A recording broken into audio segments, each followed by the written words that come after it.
My name is Beatrice Alderton. I'm 67 years old. This past February, my daughter listed my house for sale without asking me. Not a conversation, not a hint.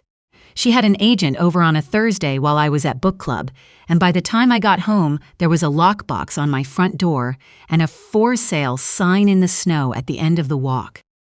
I want to tell you why I didn't pull that sign out of the ground. But first, I need to tell you about the house. Roger and I bought 24 Ridgemont Crescent in Burlington in August of 1983 for $94,500.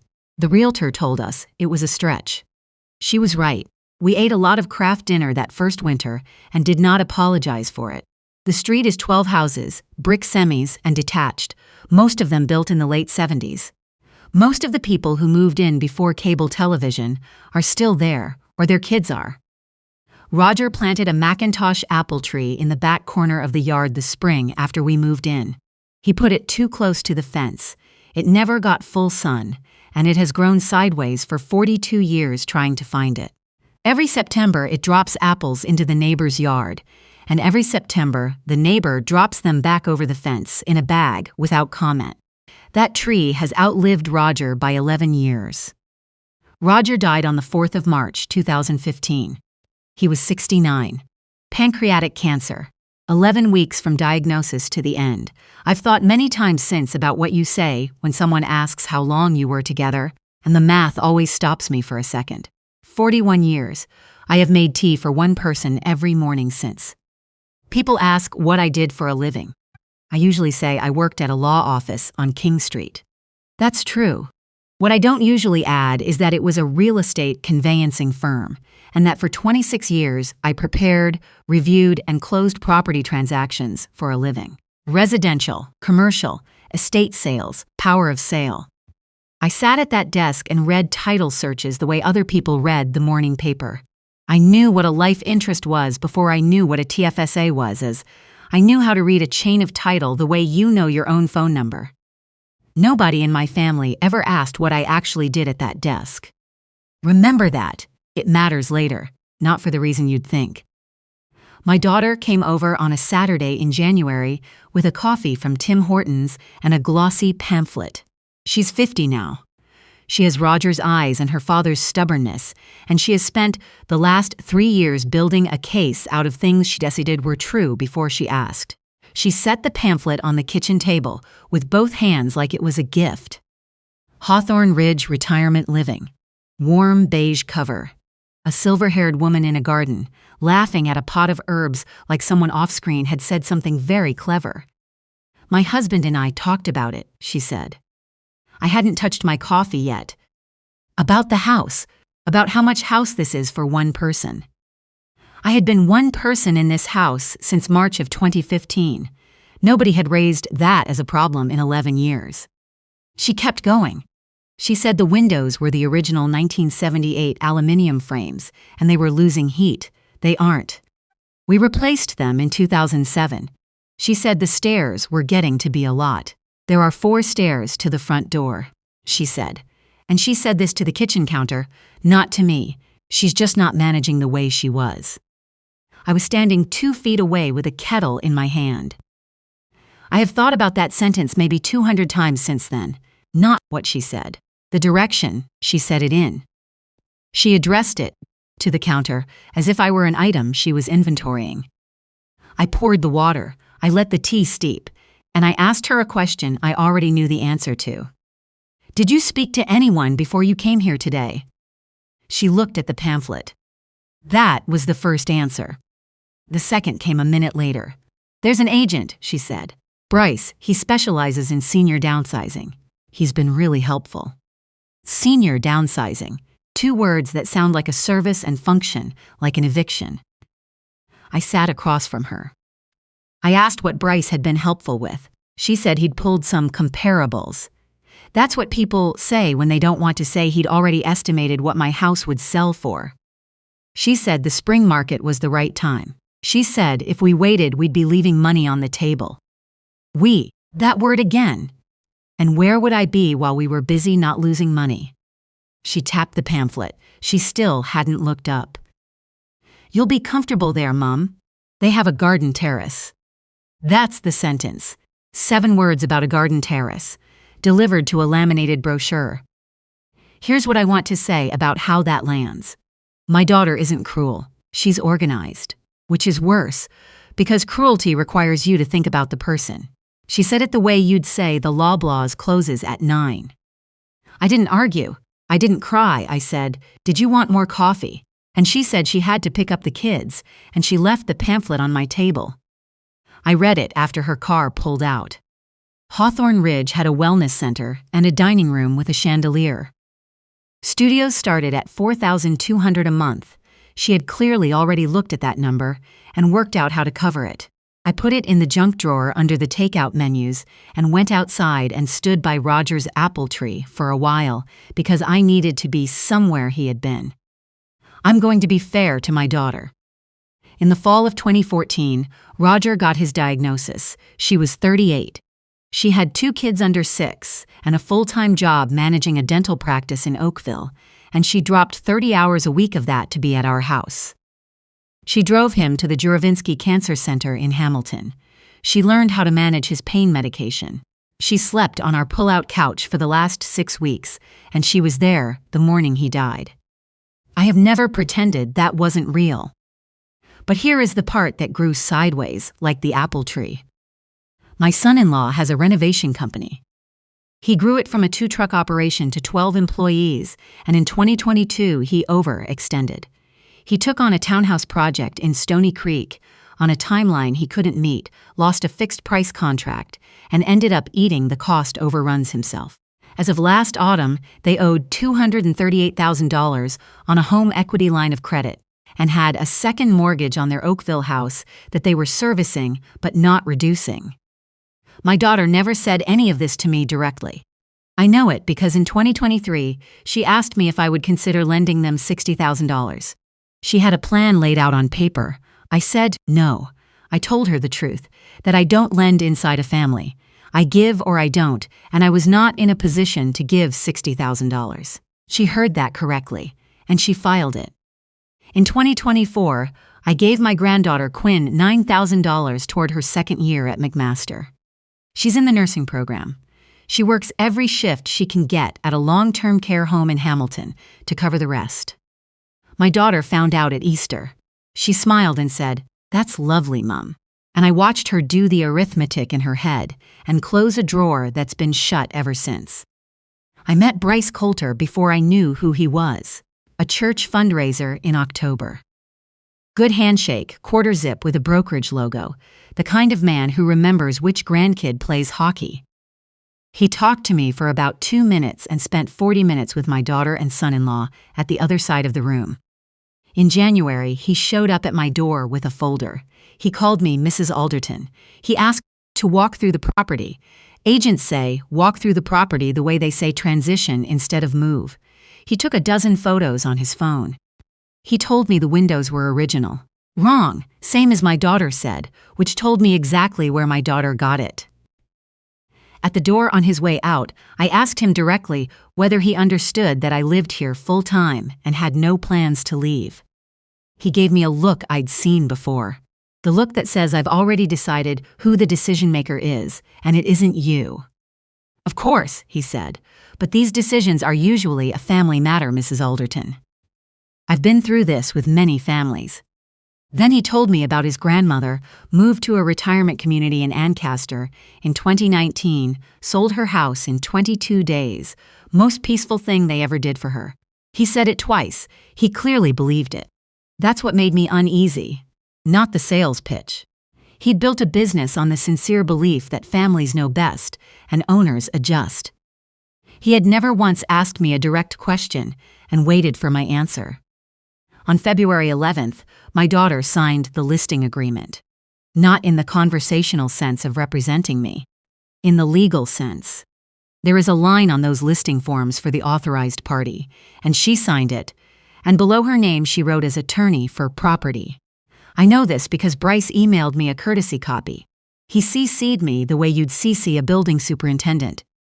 2 days later, I printed it at the library for 10 cents a page. I read it at my kitchen table with the pen. Roger kept by the phone. It's a Bic crystal, fine point blue. He always had one by the phone because he said the pen by the phone was a promise you could reach someone and they could leave you a message. When he died, I moved it to the counter by the kettle, and I've never moved it since. I underlined one line. It was a reference to a continuing power of attorney for property, executed and registered with the Land Registry Office.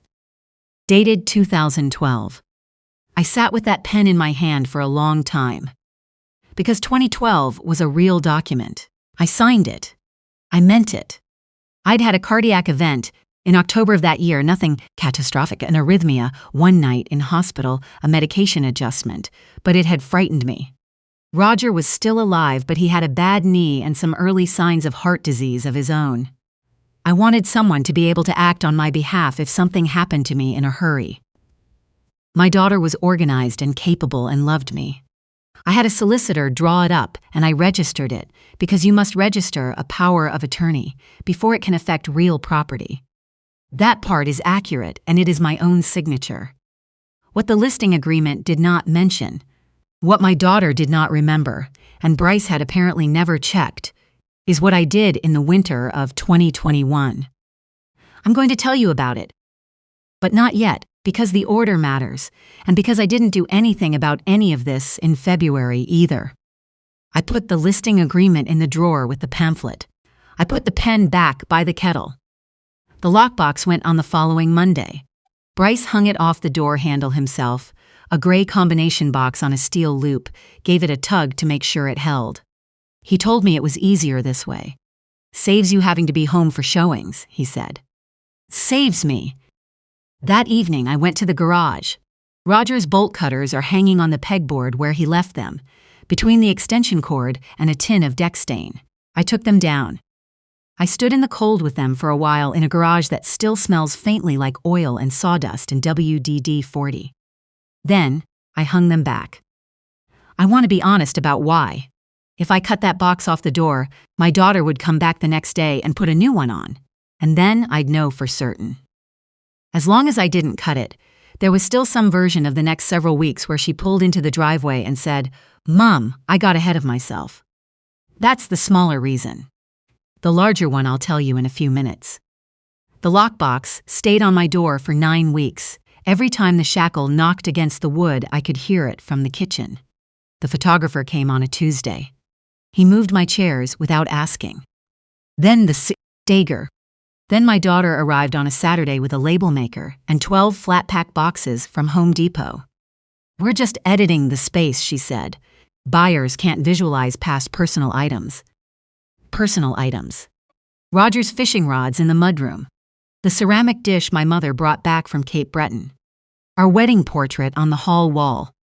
"She could pack the front closet and the spare room," I said. "The rest stayed." She said, "Of course, in the voice people use when they've filed something under later." Around 2 o'clock, I came out of the bathroom to find her holding Roger's jacket. It was the old Muskoka plaid, red and green, with a broken zipper and a frayed left cuff. It hung on the hook in the mudroom for 11 years after he died, because that was where it had always hung, and because some things you don't move until you're ready. She had it folded over her arm and was reaching for a black bin bag. "This one's a donate," she said. "It's in rough shape." I took it out of her hands. I didn't pull it. I just put my hand on the collar and lifted, and she let go, and neither of us said anything for about 4 seconds.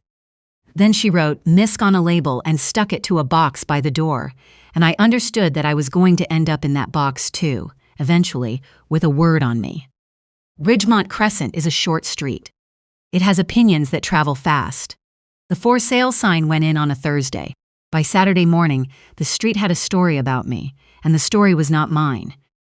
My neighbor Edna lives directly across. We've shared zucchini from the garden for 20 years. She came over with a casserole on a Sunday, shepherd's pie, foil on top, the Canadian language, for I have heard something and I am worried about you. She held my arms at the door and looked at my face. "You just say the word," she said, "if it's getting to be too much." She didn't finish that sentence. I knew how it ended. Then she said, "Your daughter says she's handling everything. She's so good about it." The following week, the man at number 7 asked if I was excited about my new place. The woman at the end of the cul-de-sac said her aunt loved Hawthorne Ridge. Nobody on that street asked me a direct question that required a real answer. By the end of February, I had become, on my own street in the house I'd lived in for 42 years, a situation being managed. I want you to sit in that for a second, because that's what actually hurts. Not the listing, the pronoun. The open house was Sunday, March 1st, 11 to 2. Bryce texted the night before. Probably best if you pop out for a few hours.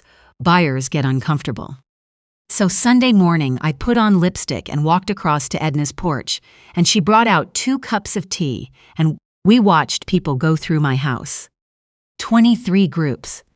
I counted because counting is what I do when I'm not sure I can trust myself to do anything else. A couple in their 30s stood in my driveway and pointed at the eaves. A man in a Canada Goose parka opened my mailbox for no reason. 2 women came out, talking about the kitchen, and one of them said, "The countertops are original laminate," and the other one said, "Everything's original," and they both laughed. At about 12:30, a family came out with a boy, maybe 7. He grabbed Roger's apple tree, the way children grab things, swung on a low branch, and it split off at the elbow with a sound I could hear from across the street. His father told him to put it down. He dropped it on the path. Nobody picked it up. Edna said quietly, "Oh, Bea." I said, "It's a tough tree." I did not cry on that porch. Not because I'm strong, because Edna was watching, and by then I understood that everything I did was going to be entered into evidence.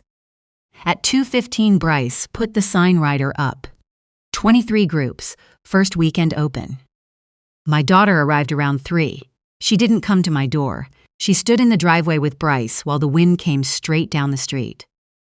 I was at Edna's side gate, 4 feet away on the other side of the hedge. I heard my daughter say, "She'll be fine once she's settled. Honestly, she'll probably love it. She'll have people her own age." And Bryce said, "That's always how it goes." What got me wasn't the content. It was how smooth it was. She said it the way you say something you've said many times. That sentence was already worn down. She'd said it to Bryce, to my son-in-law, to the people at Hawthorne Ridge, to everyone but me. By the time it reached my kitchen in January, it wasn't a conversation. It was a press release.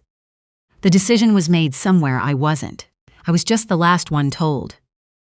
If you've ever been the last one told, if your family has ever organized your life like a project and then presented it to you as a kindness, you know exactly how quiet a person gets. Stay with me. It gets specific from here. And if this is landing close, take a breath, hit subscribe, and tell me in the comments who told you last. On Sunday, March 8th, they accepted an offer. Listed at $1,149,000, sold at $1,182,000, over asking. The buyers were a young couple, early 30s, teachers from Mississauga. First house, a golden retriever named Biscuit. The agent put that in the email like it was a present he was giving me. Closing set for Friday, April 17th. Title insurance through FCT, closing managed through a solicitor's office in Oakville. My daughter called that night. She was warm in a way she only is when she's relieved about something. She said it went well. She said I didn't need to worry about anything. She said she'd arranged for movers, and she'd already spoken to Hawthorne Ridge about the corner suite with the garden view. I said, "The 17th, right?" She said, "You don't need to be there for any of it, Mum. I'll handle everything." She had reduced the last legal act of my life in this house to a utility transfer and a moving company booking. And she believed it completely, which is the strangest part. She wasn't lying to me. Nobody had told her any different. I hung up and picked up Roger's Bic pen from the counter.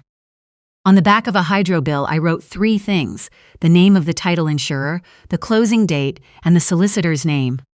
26 years of muscle memory. You write down the file. Then I sat at that table, and I did the thing I had been putting off since January. I decided to look at the record. On Wednesday, March 11th, I drove to the Service Ontario location in Burlington. In Ontario, the property registry is administered through Terranet. You can search the parcel register in person or online. Anyone can. You don't need a license or a lawyer or a favor from anyone. You walk in, you give them an address, and the system shows you every registered instrument on that parcel, going back as far as the records go. I gave them 24 Ridgemont Crescent. I already knew what I was going to find, but I wanted certified copies with a stamp on them. The screen showed me 42 years of instruments, the original transfer from 1983, a mortgage, discharged in 2002, a refinance in 2009, discharged in 2014. The usual archaeology of one house and one marriage. But there were 2 instruments near the end of the list that I had put there myself, and I needed to hold them in my hands. The clerk printed certified copies, $12. She put the seal on each page. The first instrument I read standing at the counter, quietly, under my breath, the way I used to read a title opinion before I filed it. Transfer Deed of Land. Registered December 14, 2010. Transferors, Roger James Alderton and Beatrice Ann Alderton. Transferee, Corinne Alderton Webb. And then the granting clause. Transferring to the transferee the fee, simple interest in the property described. Subject to a life interest reserved by the transferors and the survivor of them for the duration of their natural lives. I read it twice, standing at the counter, under my breath. Roger was not well by the winter of 2010, not diagnosed yet.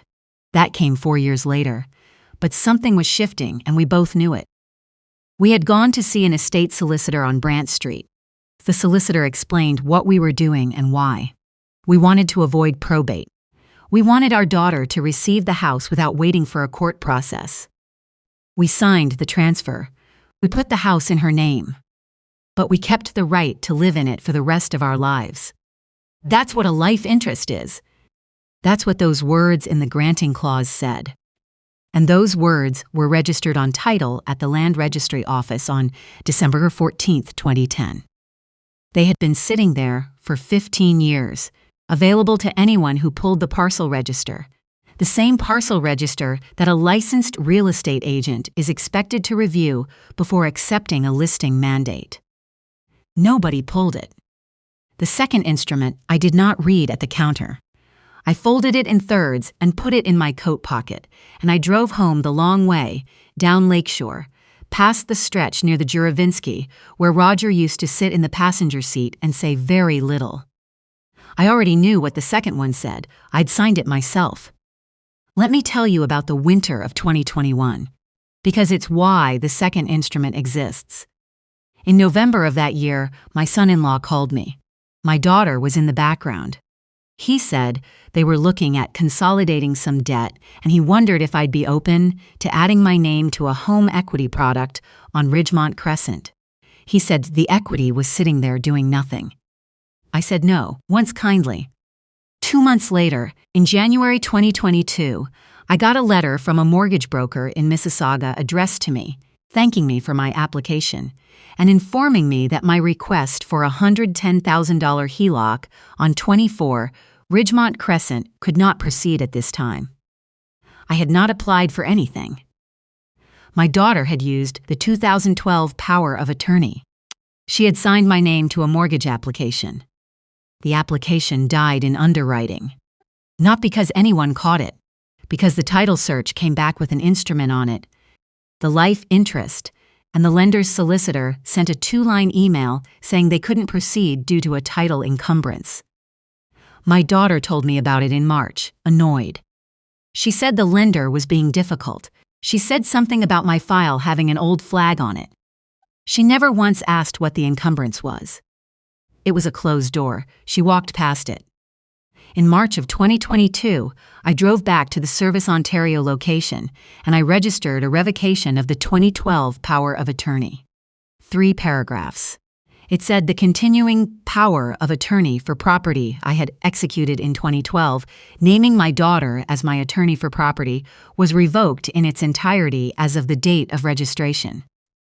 Any person dealing with the property was on notice. Then I mailed my daughter a copy. Certified mail, return receipt requested. The green card came back to my mailbox 11 days later. The signature on it is not my daughter's handwriting. It's my son-in-law's, a wide looping R written quickly. My granddaughter Quinn is 22. She's in her third year of nursing at McMaster, and she works overnight shifts at a long-term care home in Hamilton twice a week to cover what the scholarship doesn't. She is the only person in my family who looks at a thing and then asks about the thing, rather than deciding what to do about it first. She showed up on a Tuesday in March with 2 coffees from the campus Tim Hortons and stopped on the porch. "Gran," she said, "what is that on the door?" "That's a lockbox." "I know what it is." She put the coffees down on the rail. "It looks like a handcuff on your house." She sat down on the steps in her winter coat and she cried, which I was not prepared for. She'd found out from an Instagram story. Her mother had shared the listing with 2 house emojis and the caption, "Exciting news for our family." Quinn said she'd called her mother and been told to stay out of it. She said, "I'll come to the closing. I'll stand up and make a scene. I'll record the whole thing." I said, "No." I told her something I meant. If you make a scene, this becomes a story about a family in conflict, and everyone in that room will choose the version that's easiest to believe about a 67-year-old woman whose family is making arrangements. They'll hear what they want, and the file will say so. She said, "So you're going to let them do this?" I said, "I'm going to let them get all the way to the table." She looked at me for a long moment, the way a 22-year-old rarely looks at anyone. Then she said, "Okay, but I'm bringing you coffee every week until this is over." She did too, every single week. Now I'll tell you why I didn't simply say no in January. There are 2 reasons. The first has a name. My friend Edna had a sister up in Barrie. I won't use her name, who fought her children in her own kitchen over the same 3 years ago. Got loud. Said words she couldn't take back. Threw a mug into the sink. Her son filed for guardianship of the person in Ontario Superior Court. He used 3 paragraphs from that afternoon as evidence. Agitated. Combative. Unable to accept assistance. She spent $28,000 on a lawyer, and she kept her autonomy. She also stopped having people in for supper. Something in her went quiet that hasn't come back. When my daughter left that pamphlet on my kitchen table in January, I called a solicitor who did nothing but estate and elder law. I told her everything. I asked what I should do. She said, "If you fight your daughter at the kitchen table, you lose. Not because you're wrong, because the kitchen is her room. Anything you say there becomes a description of your state of mind. Pick a room where what's said doesn't matter, where the only thing that matters is what's written on title." I said, "I know exactly which room." She said, "I thought you might." The second reason is smaller and harder to say out loud. I was waiting for my daughter to stop on her own. Every single morning of those 9 weeks, I woke up thinking today is the day she pulls into the driveway and says, "Mom, I got ahead of myself." That's all it would have taken. One sentence at my door, and I'd have put the kettle on, and we'd have never spoken of it again. I'd have called it a bad winter and left it there. So when people ask why I let strangers walk through my kitchen, the honest answer isn't strategic. It's that I hadn't finished hoping yet. There's a third reason, smaller and colder. My solicitor told me that if I called Adult Protective Services in February, with a pamphlet and a bad feeling, an investigator would call my daughter, hear a calm explanation about a family making thoughtful arrangements for an aging parent, and close the file. An empty report is worse than no report. For any of this to matter, there had to be conduct. Signed, dated, with a registration number. My daughter gave me all of it. She generated it herself and CC'd me on every piece because she was so certain of what she held that she never bothered to check what I held. Every document in that envelope she produced herself. On Wednesday, April 15th, I got a call from the closing office in Oakville, a paralegal named Fiona. Pleasant, apologetic about the short notice. "Mrs. Alderton," she said, "we have you down to attend the closing on Friday at 10. I just need to confirm you'll be coming in person with valid photo ID." "In person?" I said. "Yes," she said. "Our underwriter won't issue a title insurance policy on a POA transaction without the principal present. It's just cleaner." I said that would be fine. I asked her to confirm the address. My daughter called 40 minutes later. She'd already been told. She said the closing had some routine paperwork for occupancy and utilities. She said it would take 10 minutes. 10 minutes. I said, okay. I asked if I should bring anything. Just your license, she said. 10 minutes, Mum. You don't have to do a thing. She had reduced the last legal act of my life in this house to 10 minutes and a utility form. And she believed it. That's the strangest part. She wasn't lying to me. Nobody had told her any different. That evening, I took my good blouse out of the closet and ironed it. I haven't ironed anything since Roger's funeral. I set out my low heels. I put my license in the front pocket of my bag so I wouldn't be fumbling at a table full of people. If you have ever ironed a blouse for a room where someone expected you to be furniture, you know exactly what I was doing at that ironing board. Wednesday night, I called my solicitor at home. She permits it exactly twice per client. I told her the paralegal had confirmed I needed to attend in person. She was quiet for a moment. Then she said, "You understand what happens Friday morning?" I said, "They'll run a sub-search." A sub-search is the final title check. Before a solicitor certifies title and before an insurer issues a policy, they search the parcel register current to that morning. New instruments, discharges, executions, anything registered since the initial opinion. It happens on every residential closing in this province. It is so routine that nobody thanks anyone for doing it. She said, "And the life interest is still on title." I said, "Nobody asked me to discharge it. Nobody's called me about it at all." She asked if I wanted her in that room. I said no. I said it for a reason. If my solicitor walks in, this becomes Beatrice Alderton's lawyer making a move. If I walk in alone with my license and my bag, it's just a woman sitting at the end of a table while a law office does its job. The record doesn't need an advocate. That's the entire point of the record. She said, "Don't explain anything. Don't help them find it. They'll find it." I said I had no intention of helping. I put the 2 certified copies in my bag, still folded in thirds with the seal on them. I put my license in the front pocket. I left Roger's pen on the counter by the kettle. I slept about 3 hours. At 6, I got up and made tea and stood at the kitchen window and watched the light come up over the apple tree, and I thought, today they find out what we signed. Friday, April 17th. The office was in a tower on Dorval Drive in Oakville, 15th floor, glass and beige carpet. A boardroom with a credenza and a box of tissues in the center, because they know. I got there at 9:50. I sat at the far end of the table. The buyers came in first, and they were lovely, and that was the hardest part of the whole morning. She had a folder with a photo of the dog clipped to the front. Their agents sat beside them with reading glasses on a chain. Bryce came in with 2 pens and told me I looked well. My son-in-law came in on his phone. My daughter came in with a travel mug and sat in the middle of the table, not next to me. She put her hand briefly on my shoulder as she passed and didn't look at me when she did it. The solicitor came in with a cart and a stack of documents, and her junior behind her with a highlighter. She started the way they all start, everyone producing identification. "Mrs. Alderton, wonderful to have you here.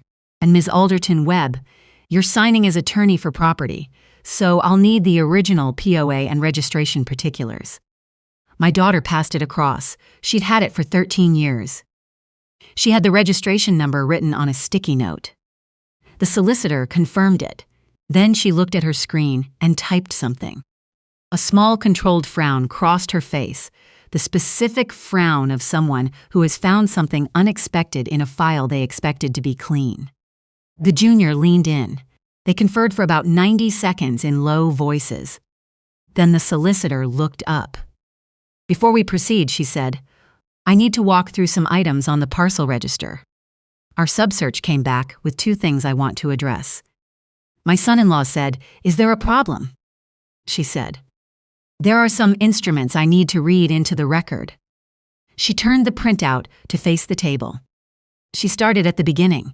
Transfer from 1983, mortgage discharges, refinance, clean and routine.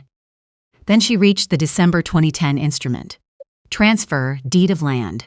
Transferors Roger James Alderton and Beatrice Ann Alderton. Transferee Corinne Alderton Webb. And then the granting clause. She read it aloud. Subject to a life interest reserved by the transferors and the survivor of them for the duration of their natural lives. Nobody moved. My daughter said, "What does that mean?" "It means," the solicitor said, "that when Roger and Beatrice transferred the fee simple to you, they retained the right to occupy this property for their lifetimes. Roger's interest was extinguished when he passed. There's a death certificate registered here in 2015 confirming that. But Beatrice's life interest is still on title. It was never discharged." My son-in-law said, "But it's in her name. The property is in Corinne's name." "The remainder interest is," the solicitor agreed. "But the right of possession belongs to Beatrice. You cannot convey clear title while she's living without her consent and her signature on the transfer." My daughter stood up.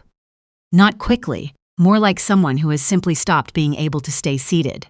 She said my name. Said it the way you say something when you're not sure if it's a question or an accusation. "I didn't do anything on April 17th. I did it on a December evening in 2010, sitting next to her father in an office on Brant Street, while the solicitor read every clause aloud, and Roger signed with a pen he had to grip with two hands because his knuckles had already started to stiffen. My daughter was in that room. She signed the acknowledgement page. She initialed every page.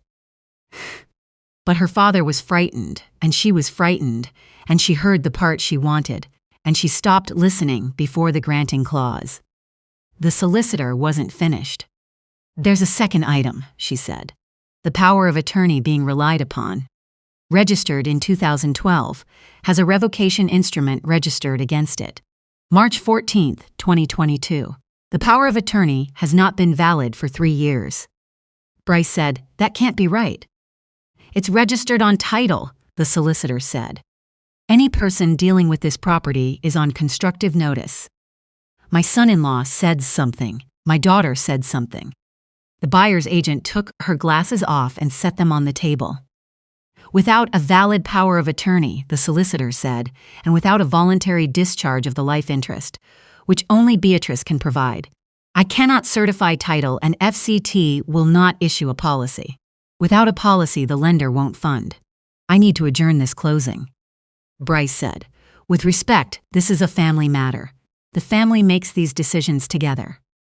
The solicitor looked at him with the patience of someone correcting a factual error. "Title doesn't ask the family," she said. "Title asks the register." I reached into my bag. I took out the Hawthorne Ridge brochure. I had carried it since January, and I placed it on the table face up, where the buyers could see it across from them. White letters over a photograph of a garden. "You'll feel right at home here." My daughter looked at it. My son-in-law looked at it. Neither of them had ever noticed where that sentence came from. They hadn't even written their own line. I stayed in my chair. I said 7 words. "I'm the life tenant. I'm not signing." The solicitor was already on the phone to FCT. That's the thing about people who do a job properly. The emotional weather doesn't change the checklist. Bryce was still trying. My son-in-law started saying something about good faith and intentions. My daughter said, "Mom, please," 3 times, and on the 3rd time her voice broke. I want to be accurate about what that was. She was not crying for me. She was crying because there were 8 people in that room who had just watched a certified mail card with her husband's handwriting come out of her mother's bag. The buyer's agent asked quietly whether the life interest could be addressed before close. The solicitor said, "Only if Beatrice executes a discharge voluntarily. That would require independent legal advice and its own process." Everyone turned and looked at me. All 7 of them, at once. I picked up my license and put it back in my bag. I looked at my daughter. I said, "You get this house. You have always been getting this house. Your father made sure of it. You get it when I'm finished with it, not 1 hour sooner." Then I said goodbye to the buyers. I told them I was sorry, and I meant every word of it. They had done nothing wrong. They had saved for years for a down payment and arranged their lives around a closing date that was never going to hold. And I walked out of that boardroom at 11:14 in the morning, took the elevator 15 floors down, walked through the parking garage, and sat in my car with my hands on the steering wheel for about 5 minutes before I trusted myself to drive. The closing did not proceed. Here is what the next 2 weeks actually cost, in numbers, because feelings are hard to audit. The buyers were out an appraisal at $750, a home inspection at $595, and a rate hold extension that cost them $480. On April 22nd, I mailed them a certified check for $1,825 and a card that said, "None of this was your fault. I hope Biscuit gets a backyard soon." She wrote back a week later with a photo of the dog sitting in the sun. They found a place in Brampton in May. The listing came off MLS on April 20th, marked withdrawn. It cannot be relisted while I'm alive. A life interest on title is not a curse.